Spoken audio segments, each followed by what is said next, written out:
So, here I am with my baby Lotus, or what's actually technically just an MGF. Same engine, same sort of drive layout, all that sort of stuff. So that's why I like to call it that, kind of a little bit in jest. This thing is apparently not even as good as a Miata, but I love it. And I've been in a Miata. I still love this thing a lot, because it's just a quirky parts bin of a car. Now, one thing I didn't really go over too much is just everything that is wrong with this car. And it's a bit hard, it doesn't really show off on camera, but basically no panel here is unblemished. Everything is just a problem, like from dents and scratches down here to pretty much just dents and scratches all the way down the side, and then just the back is completely faded.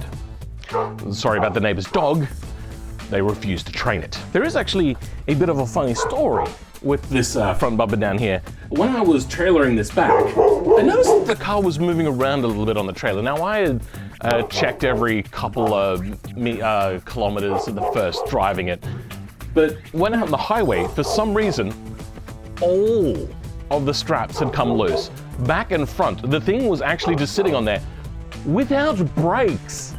Which also, another thing, this thing doesn't have brakes at the moment. So I am very lucky that that did not come off. That was a shock. Next, we're gonna move on to the roof. The roof is absolutely atrocious. Not only are the mechanisms broken, there's some straps in here which help the thing move all in one go. That's also broken. There's holes in here. This is all just coming out and whatnot. So it's a bit of a sieve, this roof. It's not very good. It really does need to be redone completely. Moving inwards now, this car has sat for quite a while because one, waiting for parts, and two, waiting for good weather. This car has to be outside because I don't have a lot of room in my shed. And that's meant that the water has come in, and apparently it's not evaporated very well because there's mold starting to grow inside of here. So that's a bit of a problem. But moving on, door cards are broken and don't work. Dash is faded, not cracked yet, but it's very faded and not in a good way. The cowl on the dials here, all completely broken. There's bad fitment, like horrendously bad fitment. The things under here don't work properly. I'm missing my CD face. The glove box, most of the time, doesn't work, though got lucky just then. The seats are all completely torn up. This boot here is absolutely horrific.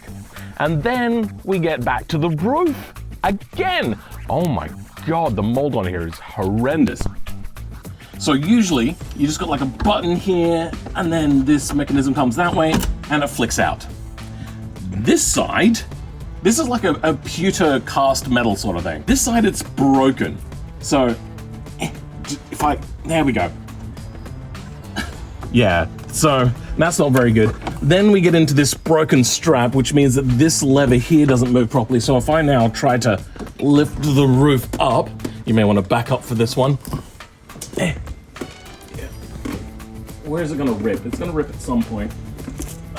Yeah, that's basically it. So the question is do I get a car cover for this and not fix the roof and always just have the roof down? I wouldn't be opposed to that, because unless you've driven a convertible, you just don't know what a convertible is like. They are deeply impractical, and now it's stuck up. And they can be very unpleasant, but on like the right weather, they are so good. Let's bring this back down. That one latches in so easily. Then this one, I have to like push the littlest type of metal. Great. Let's move to the back now. So, no boot latch or anything. And then it's got this like wibbly wobbly key. I do not understand it. Also, the key itself has rust on it. Never seen that on any other key. I always just assumed that they were made of a metal that wasn't iron based, so they wouldn't get rust. But weird design, but okay. Let's move on to having a look at just the paint on this thing. Is terrible. Completely gone, really scratched up somehow. And then on the inside, we have all of our spare parts. And then you've got the engine in there, which is partly pulled to bits, got intake here and whatnot. And you may be looking here, hey Phil, you don't have a lot of room to pull this engine out from here or to even work on it. Yeah. So what you're meant to do is undo the subframe and then lift the car off top of it. I don't have a hoist. So what I did get is I have like a gantry sort of a system which I'm going to be wheeling in here and assembling again. And I'm going to be lifting up the vehicle around it, and then I'm going to try to pull the engine out. This vehicle is going to be so cocked up just to get this engine out. It's going to be a pain in the butt cheeks. Yeah, that engine, really, really flawed engine. Meant to be from like an eco box, which if it's driven by the sort of person that buys an eco box, not so bad. But here, when people want to drive these things hard, yeah, they go quite quick. The final weirdity, oddity of this vehicle, or a quirkiness feature, and the final problem, is the front hood. What do you think the latch is for the front hood? You're right, it's in the boot, and it's right here. There we go, we pulled it. Let's go around to the front now. Yep, it's not opening. I can't lift it up. So I have to wedge something in that latch at the back there to get this hood to open. What a pain in the butt. Now, I don't actually know if there's anything wrong in here. I'm just gonna have a quick look. So let me wedge something in quickly. There we go, wedged it in.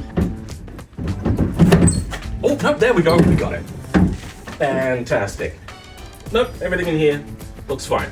No battery, good, that's like an extra $100.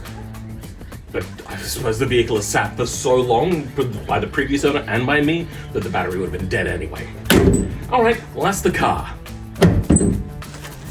Oh yeah, that won't stay down unless I now remove the thing on the latch. And now it'll stay there. So, that is the car.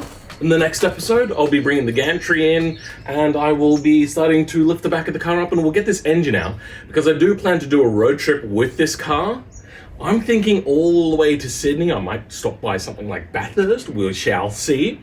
But yeah, I gotta do that thing. What's it called? Get motivated. Okay, goodbye. I'm close to boot.